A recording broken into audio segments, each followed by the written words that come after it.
Olá a todos, que a paz do Mestre Jesus envolva a todos nós hoje e sempre. Hoje a nossa reflexão é sobre o item 6 do capítulo 9 do Evangelho segundo o Espiritismo, que fala sobre a afabilidade e a doçura.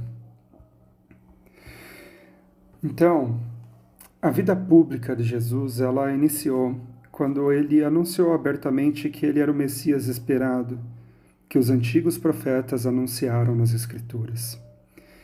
Em uma de suas pregações, já em suas atividades públicas, Jesus, acompanhado dos seus discípulos, começou a subir em um monte na região da Galileia. Jesus ia passando pela multidão que esperava por ele, pois sabiam que mais uma vez eles lhe dariam um ensinamento e que Jesus tinha um jeito único de ser. E aquelas pessoas tão carentes de atenção e cuidado encontravam nele um amigo afável e doce. Naquela época, os seus ensinamentos eles não eram tão bem compreendidos, mas a sua presença e atitude emanavam os sentimentos mais acolhedores. As pessoas tinham sede de amor, de compreensão, de entendimento e de compaixão. E Jesus era uma fonte viva de todas essas virtudes. Em alguns casos, ele chegou a curar doentes de seus sofrimentos, mas a sua mensagem tinha o objetivo de ensinar aquelas pessoas a encontrarem essa fonte viva onde e quando elas quisessem,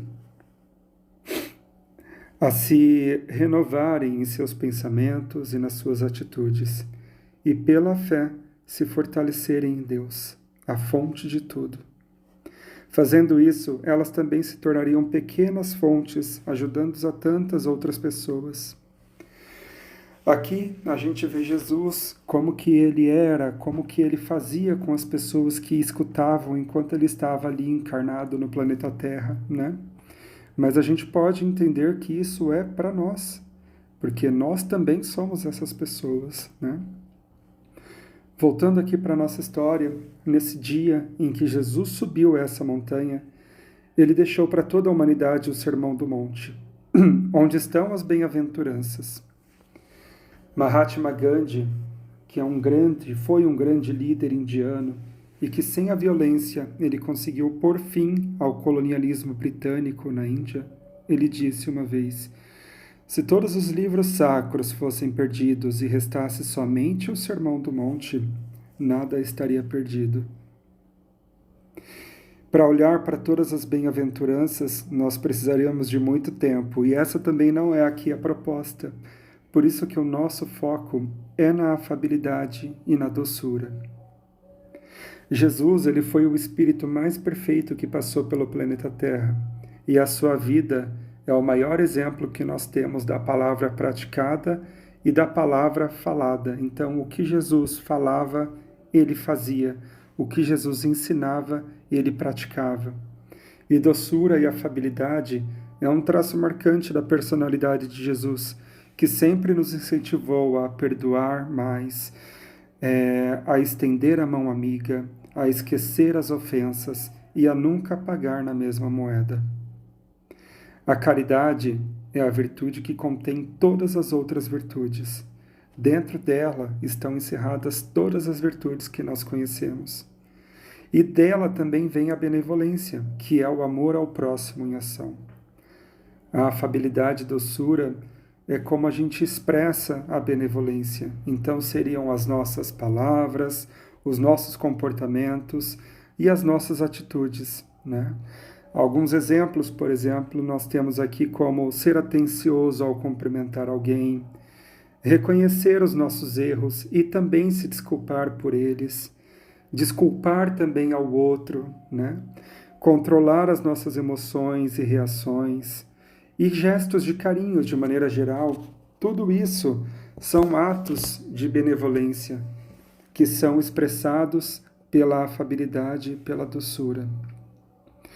É claro que é possível que a gente consiga calcular esses comportamentos e transmitir para as pessoas uma imagem diferente do que nós realmente estamos sentindo naquele momento.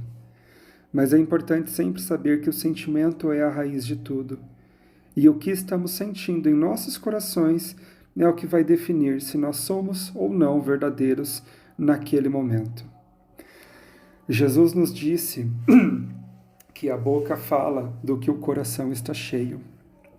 Mas com a luz do Espiritismo, hoje, nós sabemos que o que nós cultivamos no mais secreto dos nossos pensamentos é igualmente importante.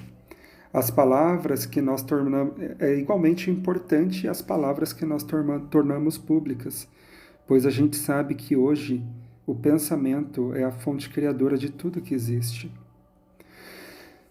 Todos nós temos em nossas vidas ambientes e pessoas que são mais desafiadores e exigem doses maiores de nossos melhores esforços em fazer e continuar no bem, né? Em persistirmos no bem. Então, essas situações, algumas pessoas pedem mais compreensão da gente, pedem mais tolerância, pedem mais paciência, pedem mais perdão e esquecimento das ofensas. É natural que o nosso jeito de ser, ele vá também mudando de acordo com o ambiente que a gente está frequentando. E isso é natural, está envolvido também com questões culturais, né? Mas não significa que o nosso jeito ter algumas alterações nos ambientes em que nós frequentamos, que a nossa personalidade vai mudar. A nossa personalidade não. Porque se nós somos percebidos como alguém afável e doce em um lugar, mas em um outro lugar nós somos vistos como tiranos, esse é um sinal de alerta para nós, para que a gente se vigie e consiga entender o que é que nós estamos fazendo para sermos vistos com uma personalidade tão diferente, né?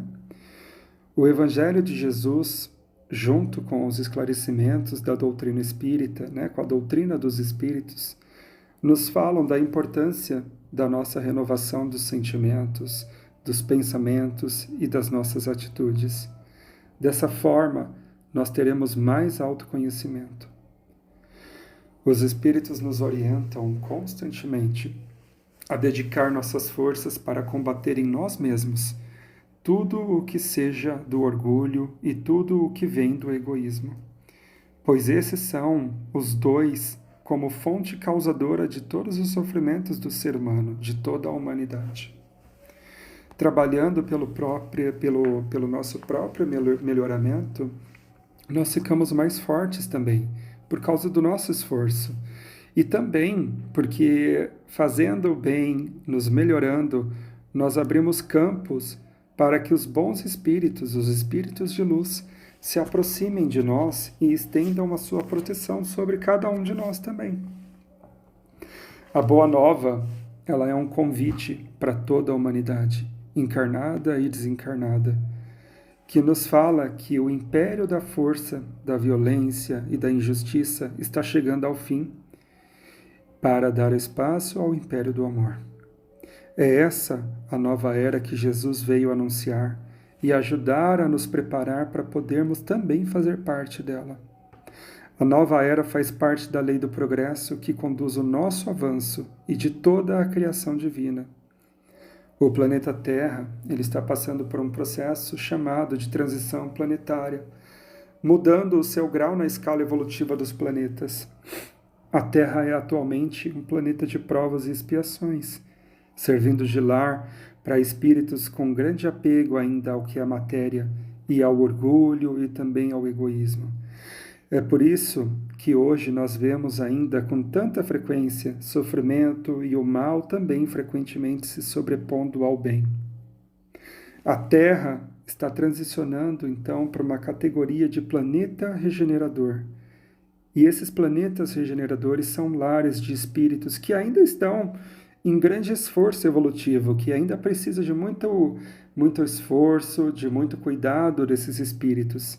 Mas eles já reconhecem a Deus e eles se esforçam conscientemente para seguir as suas leis. Esse é um dos grandes pontos. Esses espíritos sabem o que precisam fazer e reconhecem a lei de Deus como a única verdadeira. Então, hoje, todos nós que estamos aqui juntos, interessados em nos melhorar, faz com que todos nós sejamos companheiros de jornada, unidos pelo propósito de fazer o bem. E para essa jornada, nós não precisamos levar nenhum tipo de roupa. Para essa jornada, nós não precisamos levar escova de dentes, secador de cabelo e outro item que nós levaremos numa viagem comum. Nós precisamos levar as nossas virtudes, como, por exemplo, a afabilidade e a doçura. Quais são as outras virtudes que nós temos, né? Fica aqui uma pergunta para cada um de nós. Algo sobre as virtudes é que nós não conseguimos pegá-las emprestadas ou comprar de alguém. Elas precisam ser nossas. Elas precisam ser desenvolvidas pela nossa prática do amor ao próximo. Nós somos criados à imagem e semelhança de Deus. Suas leis, elas estão registradas em nossa consciência desde a criação.